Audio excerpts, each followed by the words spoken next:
This time it's 5 inline 4s.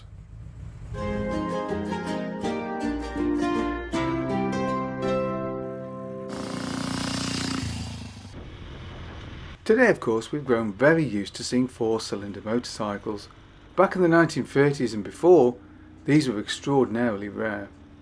And unlike later machines, they didn't mount their engine transversely but inline.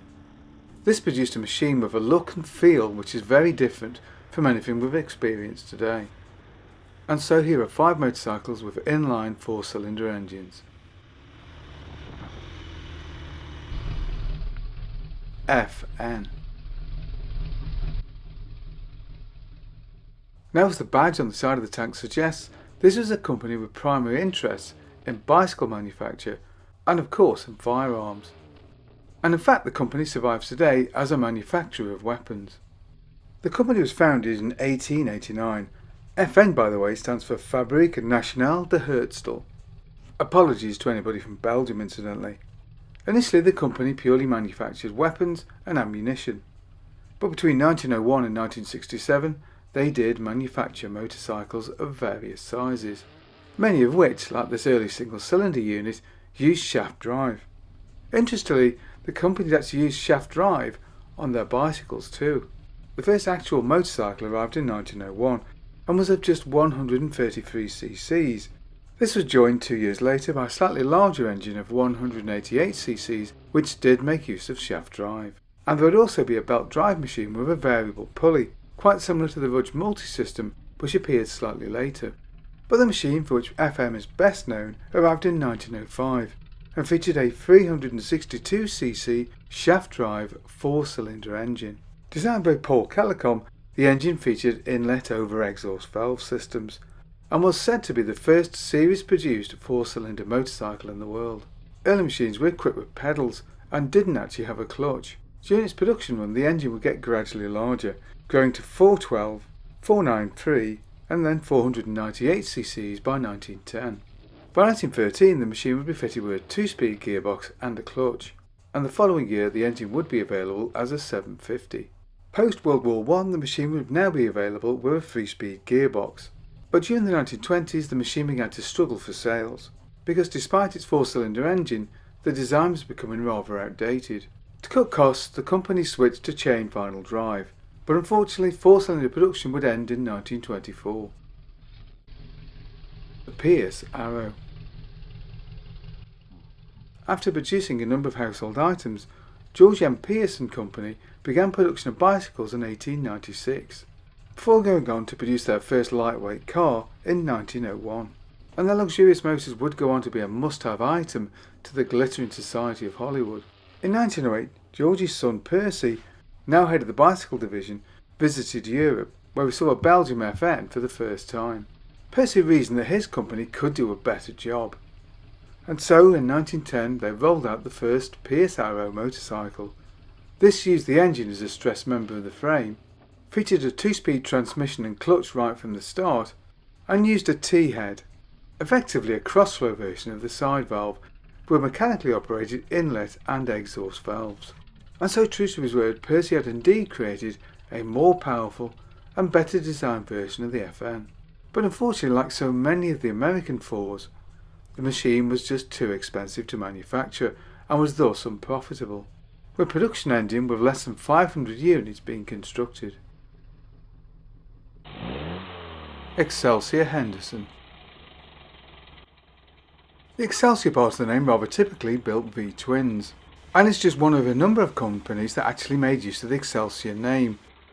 There were at least 2 American companies, but the first company to make use of the Excelsia name for motorcycles was that founded by Bayliss, Thomas and Slaughter in the United Kingdom.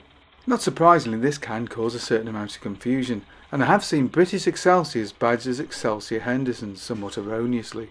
Back in the day, the American Excelsiors were sold as American X in the United Kingdom and some parts of Europe. But it's the Henderson part of the name which is of interest here, because they were the guys that produced the inline 4, with William G. and Tom W. Henderson founding the company in 1911. And after assembling their first prototype later that year, they began series production of their first 4-cylinder unit in 1912. And this machine had a capacity of 934cc, or 57 cubic inches in old money. And with its inlet over exhaust valve arrangement, the engine claimed 7 horsepower. This was later superseded by a more developed model, the Model B, and then in 1914 came the Model C with a 2-speed hub gear. Further improvement followed with the Model F of 1916, which featured mechanical lubrication and a kickstart for the first time. 1917 would see the Model G, which represented a major redesign of the machine. It now had wet sump lubrication and a proper 3-speed gearbox. And it was this machine which was used by Alan Bedell to set a transcontinental record in just 7 days and 16 hours. And 1917 would prove a significant year for the company, with the brothers selling out to Ignis Schwim. Schwim of course being famous for producer of bicycles and motorcycles under the Excelsia brand. The first major changes into Schwim came in 1919 with the Model Z and Z2 or Z if you prefer. The engine was enlarged to 1142 cc's or 70 cubic inches, and there was electric lighting, courtesy of a General Electric dynamo. Now at this point Bill Henderson was still working at the company in the design team, where he worked alongside one Arthur Lemon. But when Lemon completely overhauled the design of the 4 in 1920 to produce the 1300cc or 79.4 cubic inch side valve Model K, Henderson left the company to form Ace Motorcycles. The Model K was considerably heavier than the previous machines, but it was more powerful, with around 28 horsepower on tap and a top speed of 80 miles an hour. So great was the performance that it became a popular mount for the police forces across America.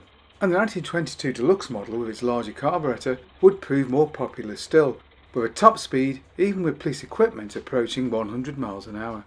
And by 1927 the Deluxe claimed 35 horsepower and just over 100 miles an hour. 1929 would see the return of the inlet over exhaust valve system for Arthur Constantine's streamlined KJ model. But this 40 horsepower monster and the 45 horsepower KL would be Excelsia Henderson's last, with Schwim shutting down motorcycle production to concentrate on bicycles. The Indian 4. The engine name was founded by the Hendy Manufacturing Company in 1901, and while their early machines used single-cylinder power units, the company is of course much more famous for its V-twins, which they introduced in 1905, the first American company to do so. And they were of course most famous for those big V-twins.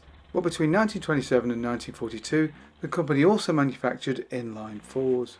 And these machines would come about courtesy of Bill Henderson, who after leaving Excelsia Henderson in 1919, founded his own manufacturing company, the Ace Motor Company, where he produced a version of his 77 cubic inch inlet over exhaust motor. And Henderson would continue to head the Ace Company until his untimely death at the age of 39 in 1922, when he was killed whilst riding one of his machines. To replace him, Ace enticed Arthur Lemon over from Henderson to take over the reins of the company. But with Henderson gone, the company entered a period of uncertainty and changed hands a number of times until 1927, when it was taken over by the Indian Motor Company, who would rebadge the bikes the Indian Ace, before later renaming it the Indian 401. And for this machine, many of the Ace parts were replaced by Indian off-the-shelf components, including forks and other cycle parts. One interesting development was the exhaust over inlet engine. This would be more powerful than the old inlet over exhaust system, but also ran much hotter and so proved unpopular. And so in 1938, the motor reverted to its inlet over exhaust layout.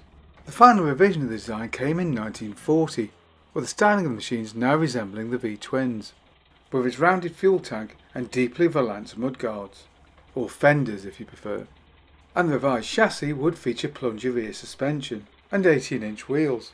But with World War II now in full swing, the company needed to concentrate on production of its V-twins for the military, and so in 1942 production of the 4 was brought to a close. The Bruff Superior 4. Now Bruff's 4, to put it mildly, is unusual, featuring as it does 2 rear wheels. This is because the engine is essentially the power unit from an Austin 7, albeit with a bit of mild tuning, including a 50cc increase in capacity to 797ccs.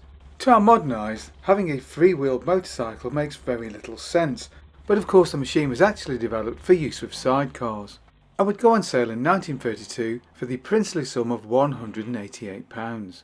Not cheap, but a fair bit less expensive than an SS100. Transmission was via standard Austin 7 gearbox and prop shaft, while the engine was cooled by a pair of radiators sitting either side of the fuel tank. With that strange rear wheel setup, you wouldn't think the bike would work particularly well as a solo, but that didn't stop the odd adventurous rider trying, with Hubert Trantry successfully completing the Land's End trial on a solo machine.